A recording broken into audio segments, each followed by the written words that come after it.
Tout détruit, il n'y a rien du tout. Hein. Des talibans, c'est comme ça.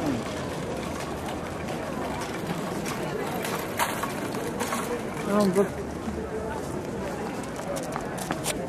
Bon. Le problème, c'est quand on nous adresse la parole, on ne comprend pas grand-chose. Alors on fait sourire, non, si ça se trouve, c'est pas gentil.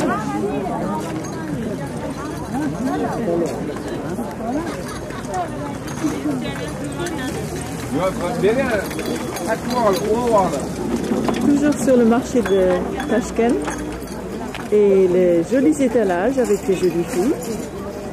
Très aimables, très gentilles.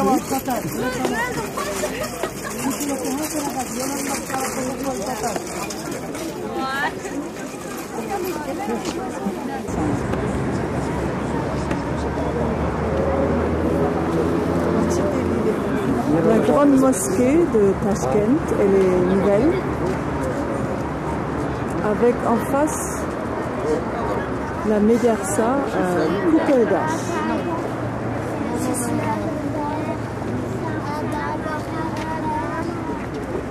Une école coranique très importante.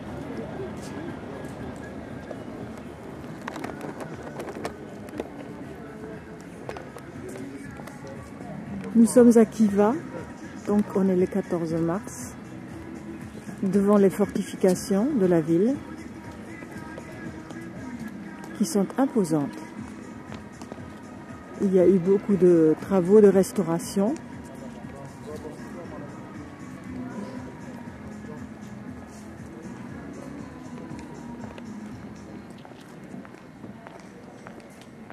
Voilà la porte d'entrée.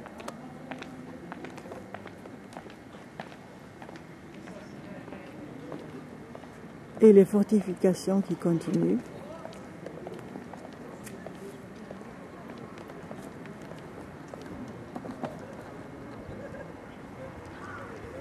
Une grande statue, une personnalité que je ne connais pas encore.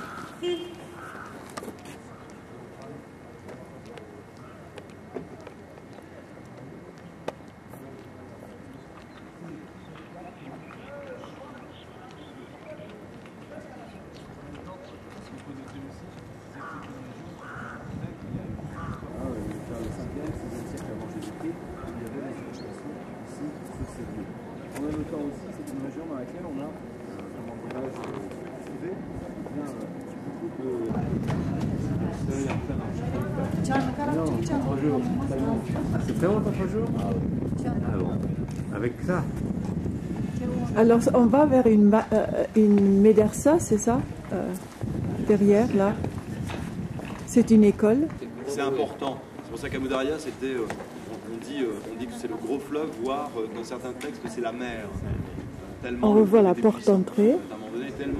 Ota, Darvouza, la porte du Père, une des 4 portes de la ville. Donc c'est la mer, c'est d'ailleurs assez... Alors, la ville date du XVIIe siècle. assez parlant, alors qu'aujourd'hui la Moudarienne est... Devant l'ensemble architectural, la médersa et le minaret de Mohamed Amiban qui était construit au milieu du 19e siècle.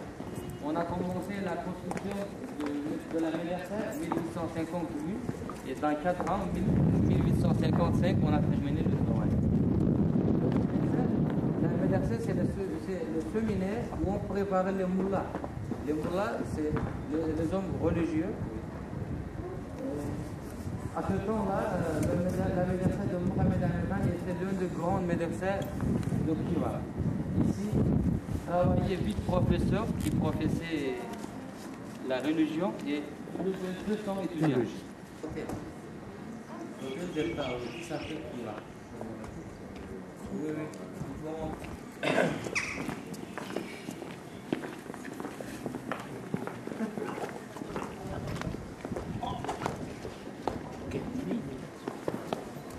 Vous voyez un petit tour, c'est pour renforcer le rempart de la médersa.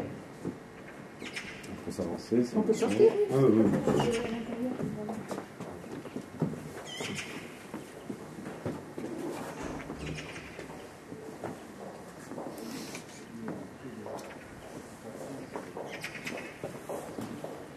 Ici, vous voyez les cellules où habitaient les étudiants et le professeur de cette maison. C'est vrai qu'à Cuba, il y a le plan.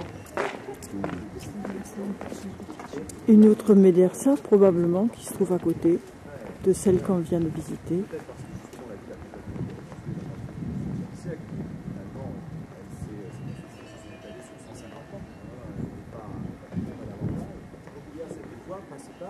Vous voyez que la particularité, c'est que les minarets sont alignés. 1, 2 et le troisième minaret. La particularité. Toute la ville, c'est une ville-musée. C'est le château citadelle. C'est le citadelle du XVIIe siècle. Ici, ce sont aussi les premières cannes. Ça, c'est le truc tronqué, là, le minaret tronqué qu'on voit au bout du mur. Et la tour de guet. Nous sommes à l'intérieur de la forteresse. C'est la place de la réception officielle de Cannes. Si vous entrez à droite, vous pouvez voir la place où se trouvait le trône d'or de Cannes. À présent, le trône d'or de Cannes, le gouverneur, se trouve l'un des musées au Moscou. La salle de la réception est décorée par 3 ponts. Par cette pont, entrée, sortez seulement le pain. Par cette pont, se trouve le musée. Entrée, sortie, les noblesses de la ville, les personnages officiels. Ici, dans les yurts, ils avaient le brasero pour chauffer, pour tenir le feu. Et ils habitaient dans les yurts. Oui. Les premiers poêles, on a construit ici 1873, après 3 ans, après la conquête de la Russie. Alors ici, il y a les plus anciens partis de Khiva. En bas de la tour de guet. Une dernière vue sur la porte d'entrée du palais du gouverneur. Là, il y a un piédestal.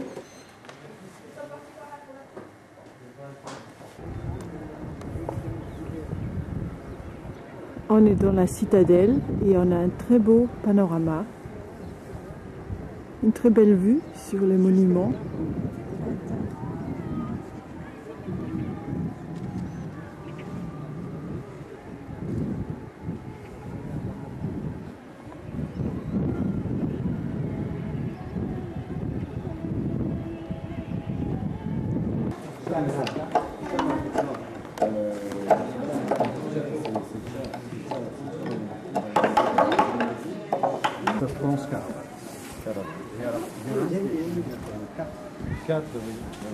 C'est Caravat, c'est 4 pieds. C'est le mausolée de Fatima Mahmoud. C'est son nom. Il travaillait ici. Il faisait la pelisse, le manteau.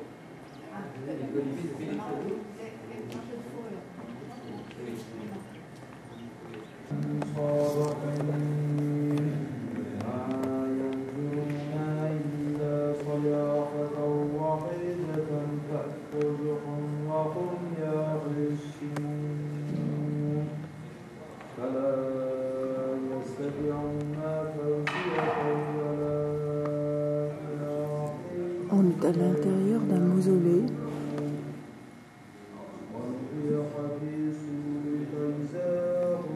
De la maison de Pavlon Mahmoud. C'est le mausolée d'un roi mangou.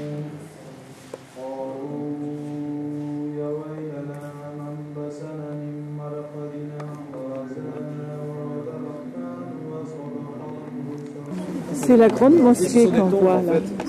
Oui, le tombe de célèbre homme qui habite ici. C'est le tombeau de célèbre historien. Le tombeau de célèbre écrivain. Voilà le minaret de la grande mosquée. Parce que jusqu'au l'islam, On mélange l'obligation de l'islam entre l'innovation, la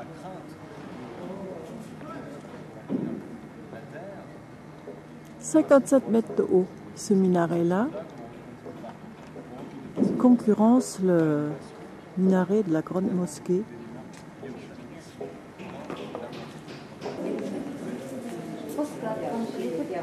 Nous sommes dans une mosquée en bois.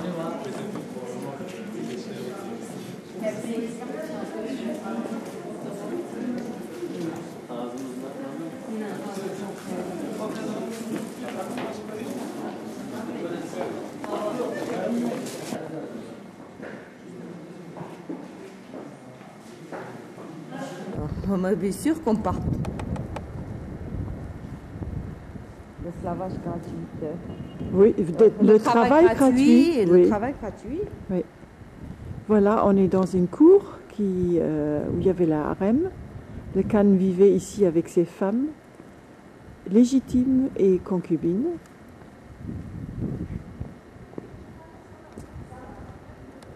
Voilà, les concubines habitaient ces endroits-là. Face au pavillon des femmes légitimes.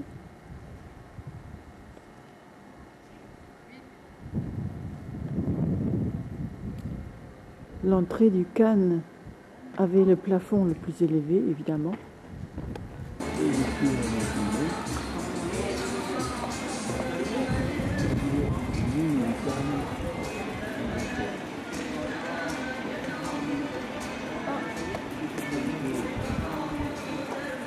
Il y a un coiffeur aussi. Voilà une cour avec une yourte. En été, il fait tellement chaud à l'intérieur qu'on couche dehors sous une tente.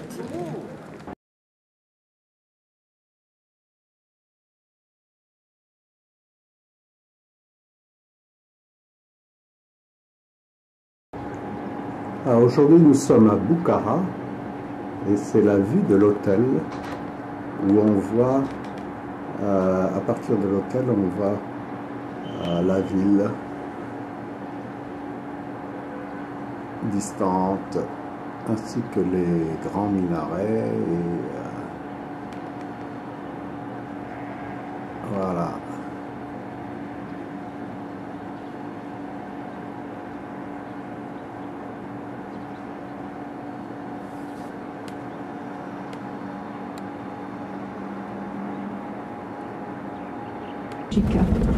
Et il habite encore les Russes, les Tatars, les Juifs et en même temps les représentants des nationalités du Caucase. C'est-à-dire que ce sont les Azerbaïdjans, Géorgiens et en même temps les Arméniens. Aujourd'hui, la ville de Boukhara se compose en deux parties. C'est la partie nouvelle et la partie vieille. Et maintenant, on passe... Le mausolée des Samanides. Et voilà, ce mausolée a été construit à la fin du 9e, début du 18e siècle. Vous voyez que ce mausolée présente une cube dominée par une coupole qui repose sur lui, arc bien visible à l'intérieur du mausolée.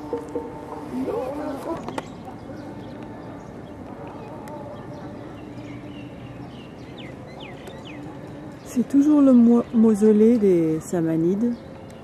On voit le travail des briques.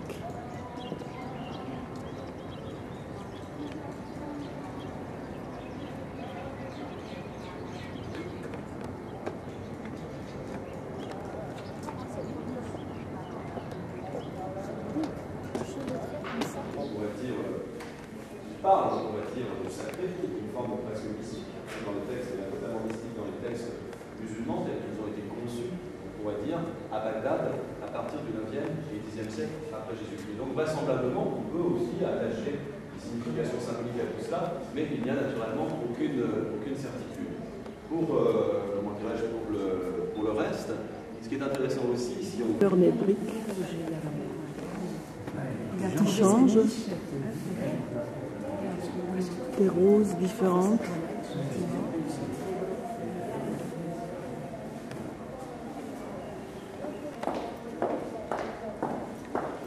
Des fleurettes.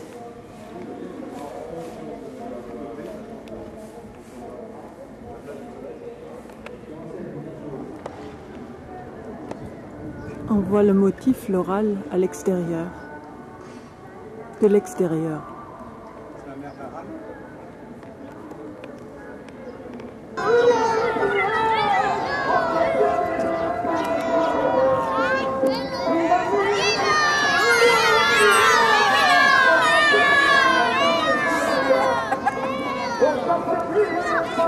On les dérange, hein? Oui, on perd. Voici un monument qui abrite une fontaine. Alors la tour avec un cône a été construite par Tamerlan et l'autre partie est plus ancienne. C'est Imam al-Bukhari. Et parce que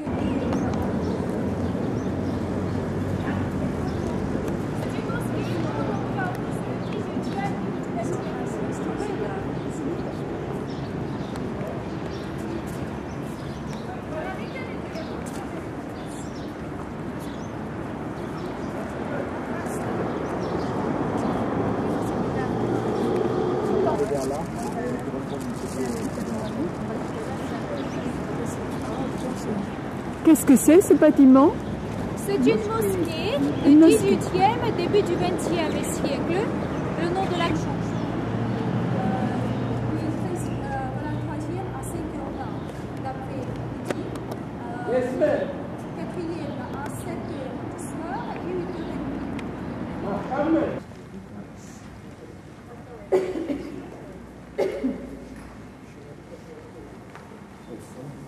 L'émir allait à la grande mosquée, on va aller visiter cet après-midi. Voilà, il y a un bassin De la semaine, ensuite il allait prier, soit il priait dans la petite mosquée qui est dans la qui reflète les colonnes. jusqu'à celle-ci. Malheureusement, le bassin est sale. Prenez tous. Prenez parce que nous avons déjà mangé tout.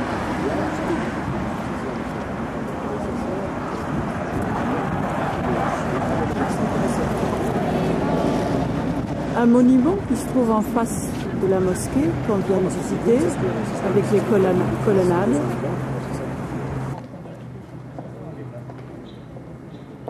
C'est probablement une mosquée.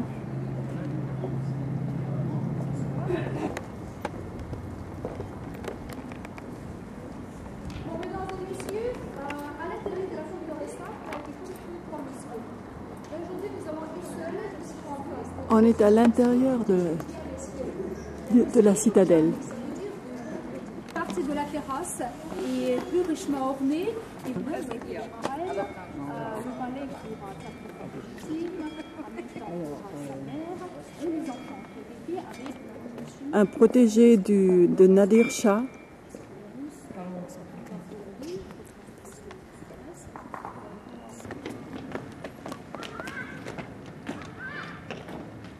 On voit la mosquée au fond, à travers un passage.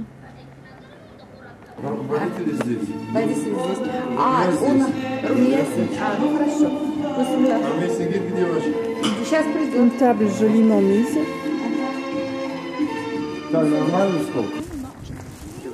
à côté du minaret au XIIe siècle de construire la mosquée qui était à l'emplacement de ceci qui se trouve. Le plus gros minaret. Mais c'était la mosquée en bois et pendant l'invasion de Afghanistan, elle est brûlée à cause de l'incendie qui est organisé par eux.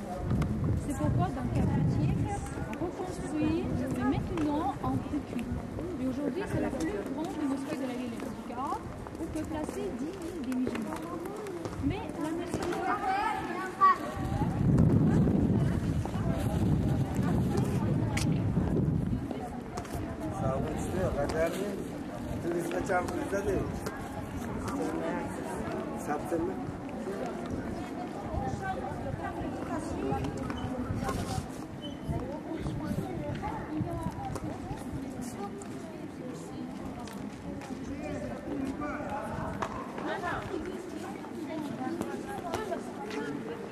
Deux mosquées qui se font face avec une entrée monumentale décorée avec des faïences émaillées.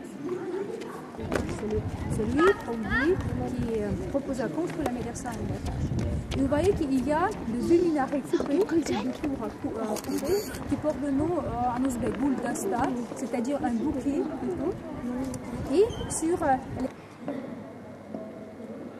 Voilà la cour de la mosquée.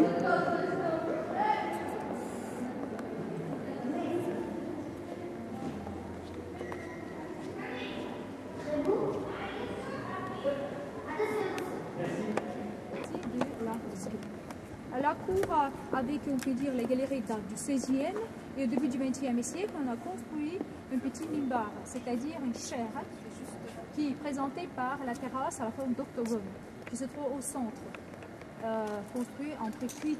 Voilà, cette partie était ajoutée en 1920. Quand les musulmans étaient partis, les sunnites chrétiens. Pour être qualifié, on pourra dire, le Timouride, du 14e, la fin du 14e presque, jusqu'au 17e siècle, parce que ce sont toujours les mêmes modèles du 19e siècle qui ont été repris. On a fondé un style dont personne ne sait vraiment. Les décorations sont des décorations avec des briques qui sont vernissées. Et lorsque vous regardez les arts, à l'intrados des arts, il y a des décors qui sont à cette manière symbolique de s'élever, on pourrait dire, vers le divin. Donc, il y a plusieurs lectures. Et l'une des lectures que l'on peut avoir, à la fois très, on pourrait dire, théorique, comme on l'a rapporté par rapport à des textes, par rapport à ce procédé lié, on pourrait dire, à la forme parfaite, et d'autres procédés qui sont des procédés qui reposent beaucoup plus sur des croyances, on pourrait dire, populaires. Tout ça fusionne, on pourrait dire, dans... Il y a seulement 2 à 3 couleurs. On voit les coupelles du bazar couvert, qui a été l'œuvre de Tamerlane. C'est la personne. Parce que vous savez, à Boukhara, seul le médecin qui a de telles décorations. La médressa, char minor, il ne reste que l'entrée. Dieu merci, sinon qu'est-ce qu'il faudrait qu'on dise? Regarde, si tu regardes de près, ça a été reconstruit presque entièrement. Regarde l'entrée, la porte.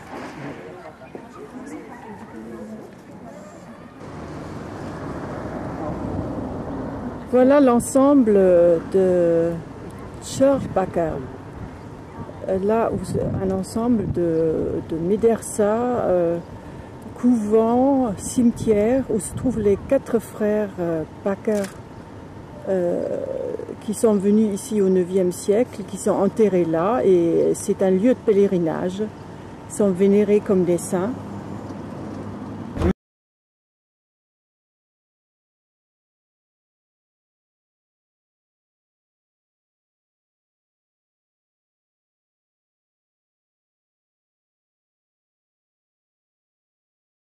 Boukhara.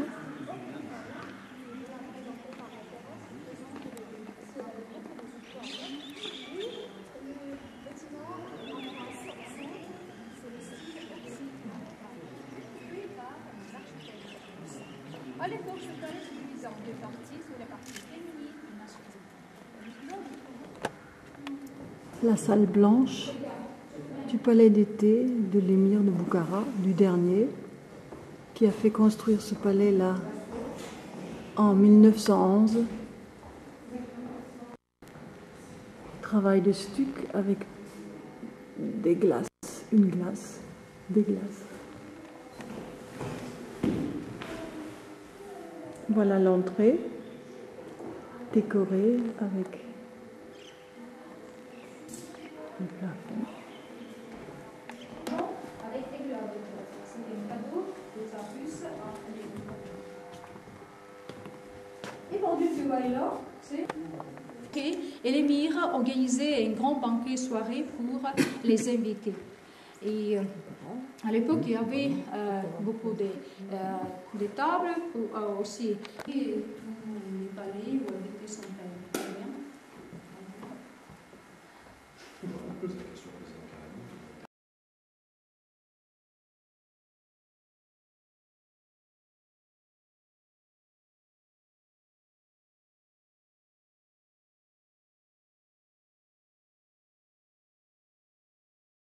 Différentes, plutôt, on voit 2 phénix avec le soleil et une figure humaine plutôt inhabituelle pour une décoration musulmane.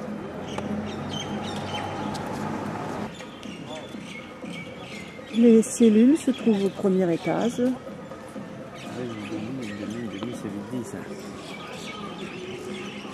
Avec les tours à l'extrémité qui rappellent les minarets.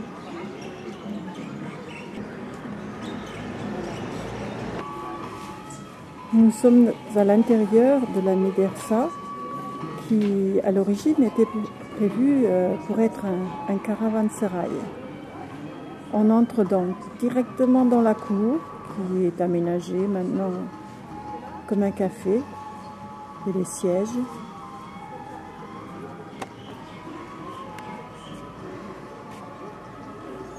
Voilà, ça pourrait aussi bien être un hôtel. Ce n'est plus en service aujourd'hui. On a déjà tourné un film concernant de la vie de ce monsieur. C'est pourquoi un personnage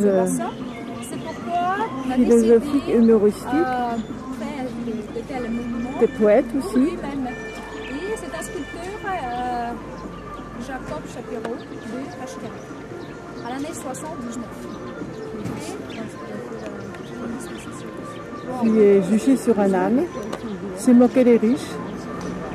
Cette mosquée, je vous dirai ça, je l'ai sur mon bouquin. une mosquée du XIIe siècle, une petite mosquée. Ah, moi non plus, hein, ça. Non, mais non, mais non. Qu'est-ce qu'il y a? Oh, pardon. Vous filmez là?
Déjeuner à Bukhara, notre dernier repas probablement. Après on part pour Samarcande en bus. Voilà les jolies tables, toujours joliment présentées, la nourriture.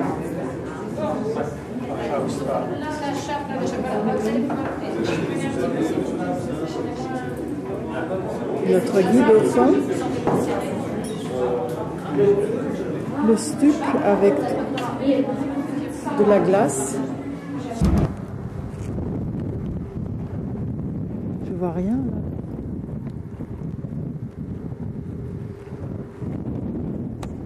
C'est un puits devant un caravansérail sur la route entre Bukhara et Samarcande. Un puits qu'on est en train de restaurer. C'était un arrêt.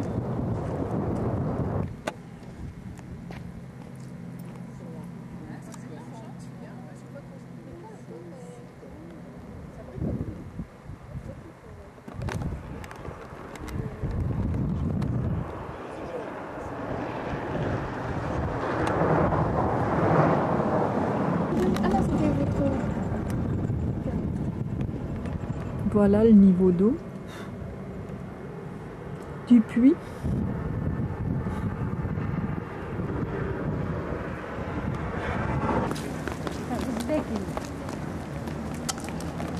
Daniel, comment ça s'appelle cette mosquée? Kocha Akha.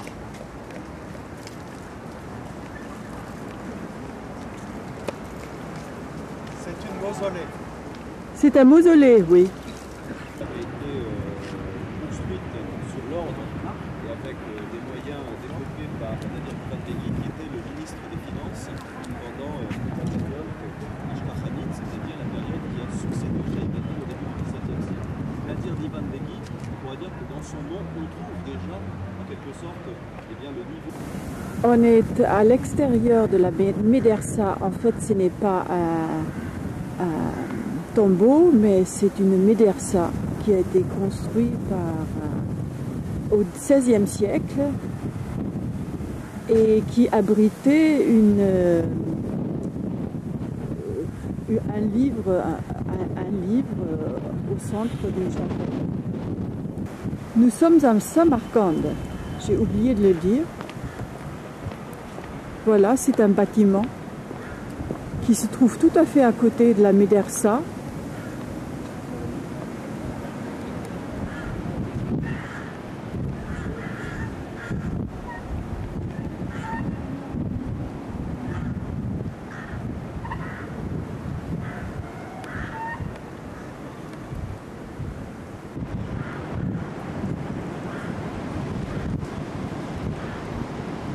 Lorsqu'il a commencé à mener ses grandes campagnes, à partir surtout des années 1380, eh bien, prenait conseil toujours avant chaque bataille auprès d'un pire, auprès d'un soufi, qui lui disait s'il devait mener la bataille, à quelle heure. Voilà la tombe d'un soufi Hodja Ara qui a joué un rôle très important.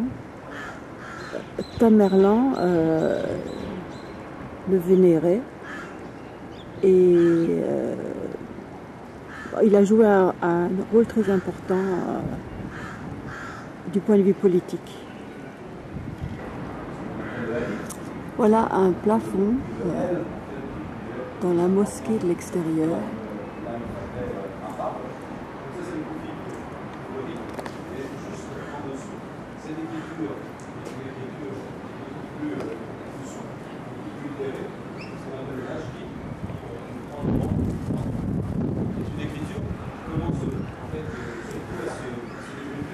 Vers le XIIIe siècle. C'est-à-dire que lorsque vous pensez à l'architecture seljoukide, c'est essentiellement des bouffiques que l'on trouve.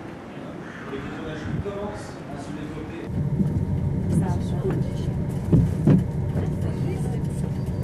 Daniel ne les voit même pas. Il passe au-dessus toute la charrette, les charrettes, Daniel, tu les vois même pas. Comment ça, tu les vois même pas? Je suis en train de les prendre.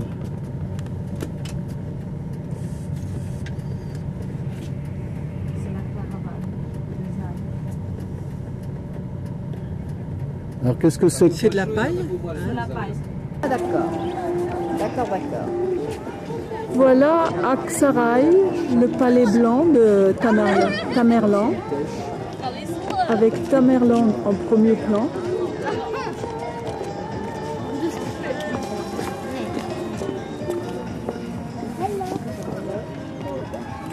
On veut dire le palais blanc. Or, ce palais n'est pas blanc. Alors pourquoi est-ce qu'on l'a nommé ainsi? Très certainement parce que bon, l'idée de blancheur, c'est l'idée de la noblesse, de l'aristocratie, de la pureté. C'est en cela qu'il a été baptisé comme tel. Pour la chronologie, c'est un palais qui a commencé à être édifié en 1379 et qui a été achevé ou inachevé, on ne sait pas exactement, en 1404, c'est-à-dire à la mort de Tamerlan. On sait, et on a des renseignements sur ce palais, dans le sens où déjà, il y a d'autres constructions qui lui ressemblent. Pas les palais qui ont disparu, mais le bâtiment auquel on pourrait le comparer pour sa monumentalité, c'est la grande mosquée de Samarcande que vous verrez demain, la mosquée de Bibi Ranoum, qui a été construite un petit peu plus tardivement, mais qui fait partie, on pourrait dire, du même projet, le projet de développer, on pourrait dire, une monumentalité extraordinaire. D'ailleurs, le fait de développer la monumentalité que l'on retrouve pendant toute la période timouride, mais qu'on retrouve aussi dans d'autres dynasties, dans d'autres civilisations, prend, on pourrait dire malgré tout, un aspect singulier chez les Timourides parce qu'on a voulu véritablement...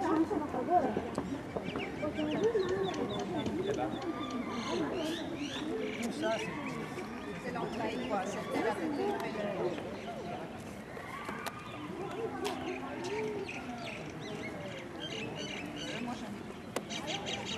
Tamerlan.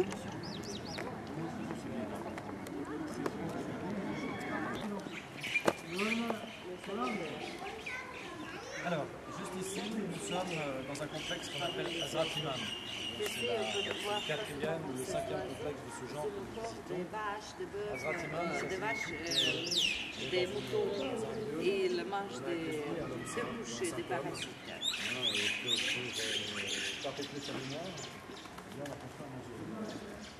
Au départ, c'est vraisemblablement la fonction de cette recevoir le corps, on pourrait dire, d'un saint homme.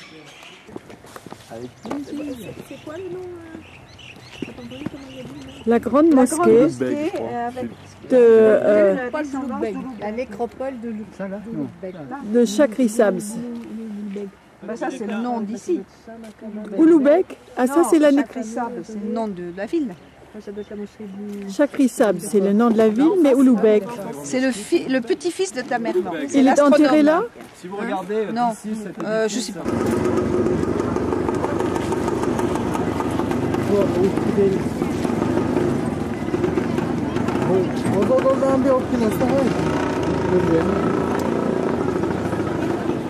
Nous sommes sur le marché, qui se trouve tout à fait à côté de cet ensemble mosquée et mausolée que nous venons de voir.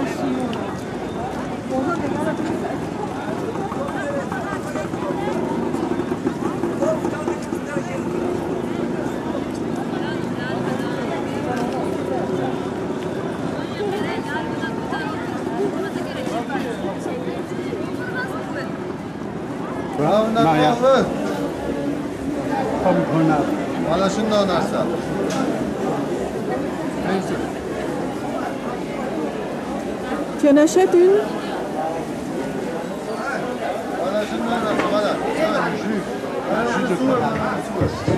Non, non, Daniel.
Beaucoup de monde. On est mardi 19 mars.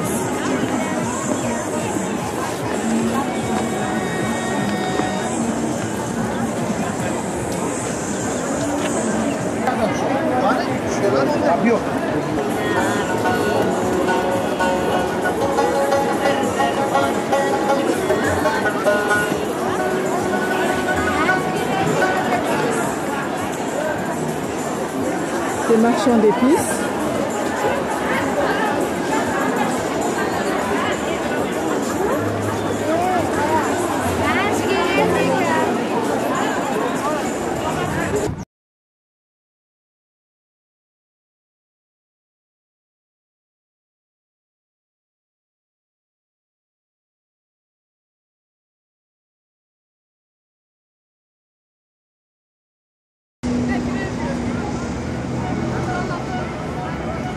Voilà 3 musées construits par Loubeck, le grand-fils de Tamerlan, un ensemble, un bel ensemble.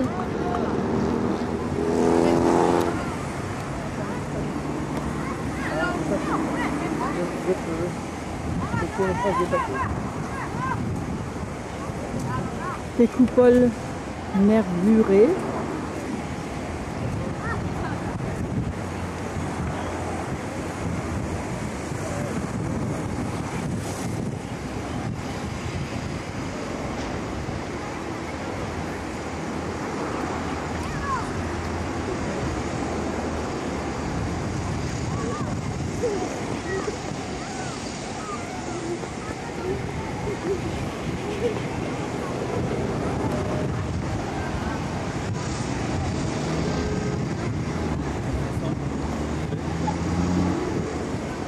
Un motif qui est naturaliste, figuratif, avec ces lions derrière lesquels se lève en fait le soleil, avec tout ce réseau, ce semis de fleurettes que vous voyez derrière, ce genre de choses, puisque c'est en même temps l'endroit qui est le plus en vue.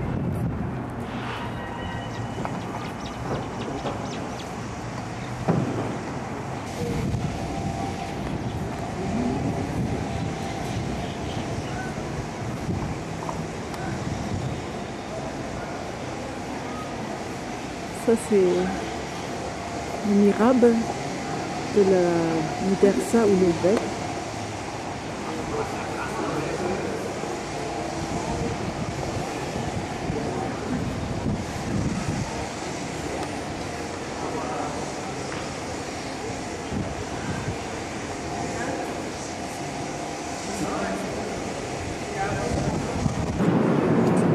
On est à l'intérieur de la Médersa qui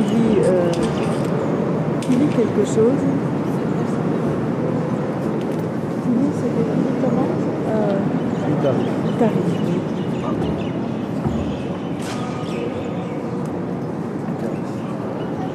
Kari.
Beaucoup de fresques avec les scènes fantastiques, avec les sujets fantastiques aussi. Et voilà ici, qui date de cette période, c'est la plus grande fresque de la vieille Penjikent. Et cette fresque s'appelle Rustam Noma. Rustam, c'est le héros perse. Si vous avez entendu de Firdausi. À cette époque, au 5e et 8e siècle, ici à Penjikent, existait la religion qui était prêchée par Zoroastre. Et ici, dans cette religion, le bien s'opposait au mal. Et le bien finit toujours par l'emporter. Et ici, on peut voir le mal, ce sont les serpents, les dragons. Et ils luttent contre le mal, contre les dragons, contre les serpents.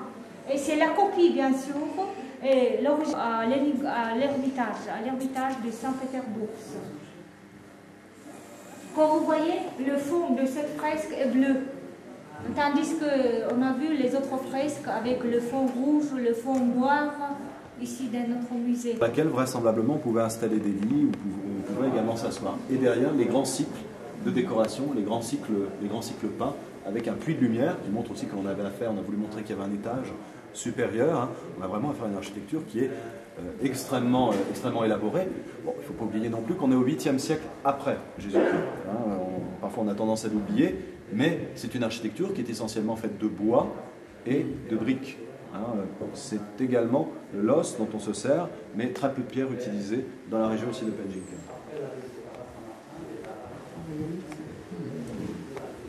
Ici, il y a une copie. Il y a des feintes sous une coupole. Regardez la coupole, elle fait tellement penser à la coupole un peu hein, des Samanides, dans l'esprit. Avec ses petites niches de chaque côté, son dôme au-dessus, ses piliers sur les côtés. Et comme vous voyez, parfois il dit c'est comme la mort de Siavouche. C'est la fresque qui reflète la mort de Siavouche.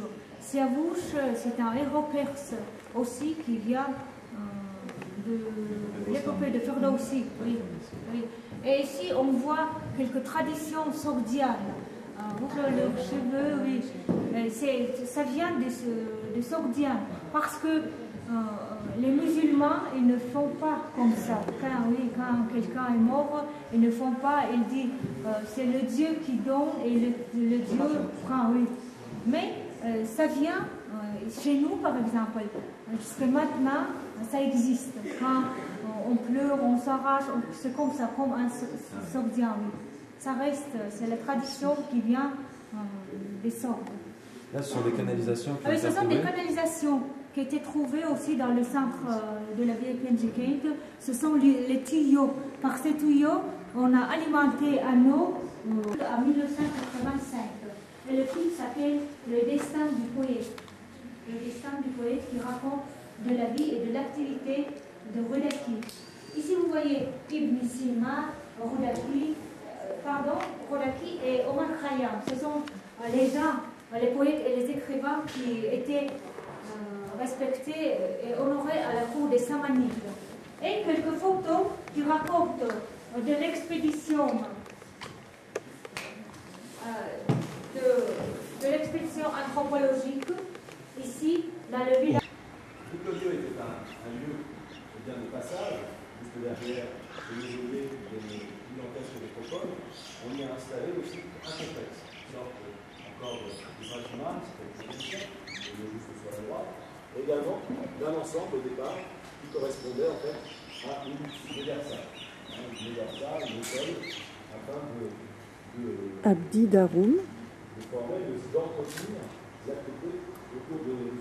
qui date du XIIe siècle.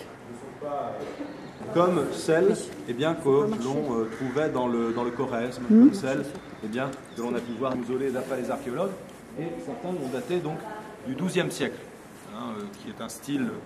Nécropole, parce que vous pourrez peut-être trouver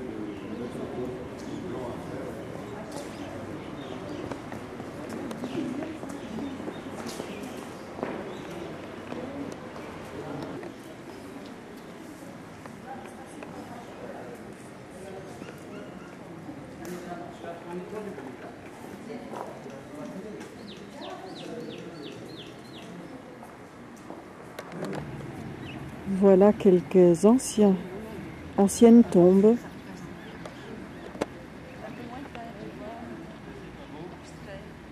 Avec un creux au milieu pour déposer des dons.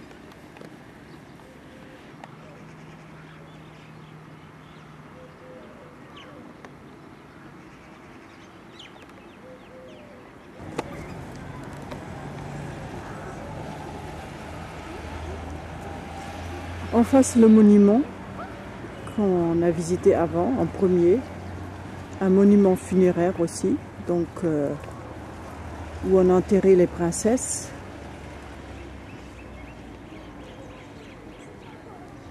Un cimetière couvert.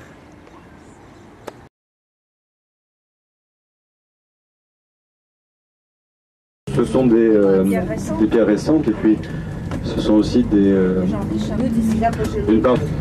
c'est un style en quelque sorte qui s'est développé. Voilà l'entrée de Shahi Zidane, une autre nécropole que nous allons visiter maintenant.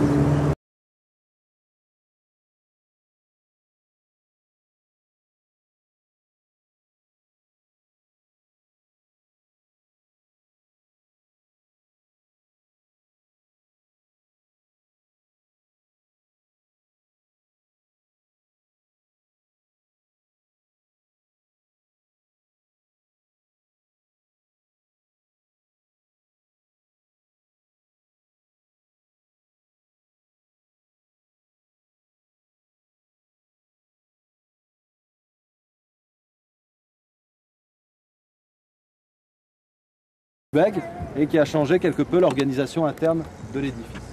Alors, si vous voulez, on va avancer. On va voir la coupole et la tour.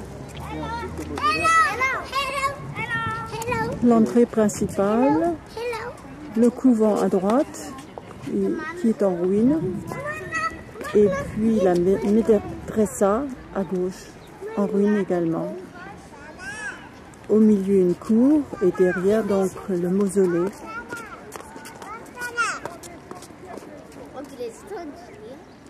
Coucou.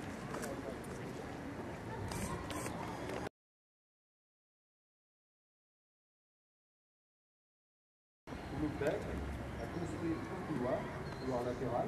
Le couloir latéraux, on les retrouvera dans l'architecture sataniste. Et je parle en Une belle coupole nervurée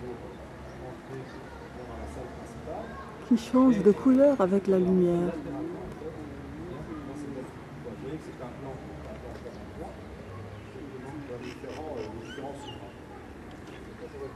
Voilà une des 4 tours qui entouraient l'ensemble. On voit simplement le départ, on voit simplement la pile, la base circulaire, qui permet de...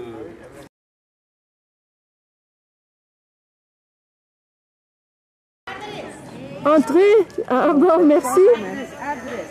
Adresse.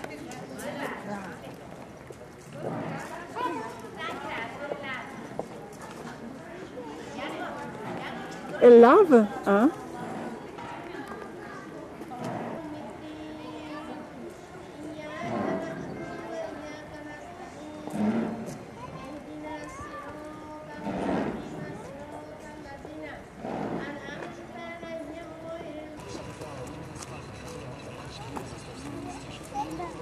Bourg-Amir, le mausolée de la famille Tamerlan.